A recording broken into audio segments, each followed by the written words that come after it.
Tonight, health experts are concerned there could soon be a sharp increase in coronavirus cases. They're worried about the recent protests and lack of social distancing. I spoke about this and other issues with the Chief Medical Officer for Eisenhower Health, Dr. Alan Williamson.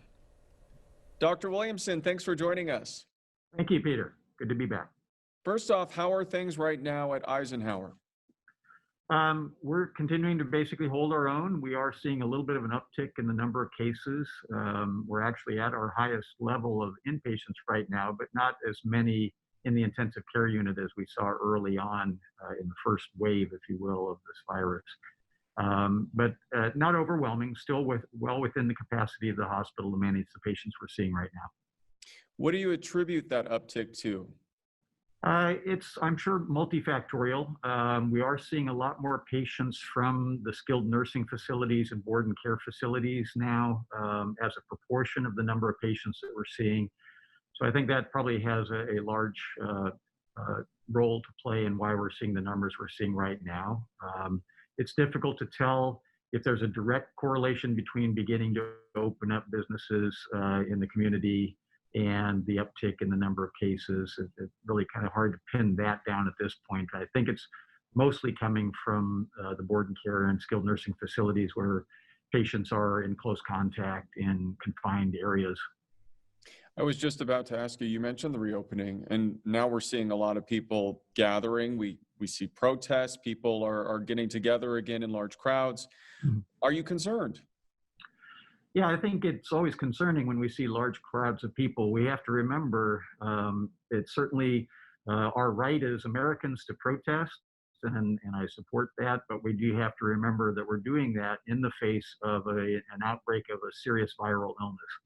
So it's okay to go out and protest, but you have to remember that we still have to practice social distancing, and we still have to wear masks and wash our hands and so on. So any large gathering for whatever reason, whether it's a sporting event or a protest, puts people at risk. And I think that is concerning to all of us, that we certainly could see an uptick nationwide based on what we're seeing on TV. So you think there's a potential for another spike of coronavirus in the next week? I think there is certainly a potential that this could lead to a second spike, if you will, in the number of cases that we're seeing. Are you seeing any patients from nearby Imperial County as well? I know that the county said that they were bringing in some of those patients here. Yeah, we have seen patients from Imperial County. We had some patients initially transferred up as their hospitals were overwhelmed there. And also because the word was out in the community in Imperial County that the hospitals were overwhelmed, we also have seen a fair number of patients who are just presenting spontaneously to our emergency room. So they're driving up themselves because they're all concerned that their hospitals there are overwhelmed and not able to care for them. So they're presenting here on their own. How unusual is that? I mean, everything about COVID is unusual. This is kind of a unique situation for all of us. It's not rare for us to see patients decide they want to come up to Eisenhower, come to the Coachella Valley for their care from some of these outlying communities, but it's obviously much more sporadic normally. We're just seeing a few more numbers than we typically would see coming from El Centro, from Calexico, et cetera. And right now you mentioned things are good at the hospital. You are not overwhelmed or facing any shortages. No, that's correct. We're seeing a little bit of an uptick in the numbers, but we're still managing that quite well. It's still well within our capacity, even in the normal capacity of operations of the hospital. We're not in any kind of special surge plan at this point. We do have those plans all well laid out in advance. And fortunately, we're in much better condition now with regard to PPE and with regard to testing. So I think we're in much better shape. Even if we do see a significant surge in patients, we'll be able to handle that much better than we were concerned about in the early phases of this disease. That's good to hear. Have you learned anything new, Dr. Williamson, about the virus lately? Is there anything different that you were surprised to discover?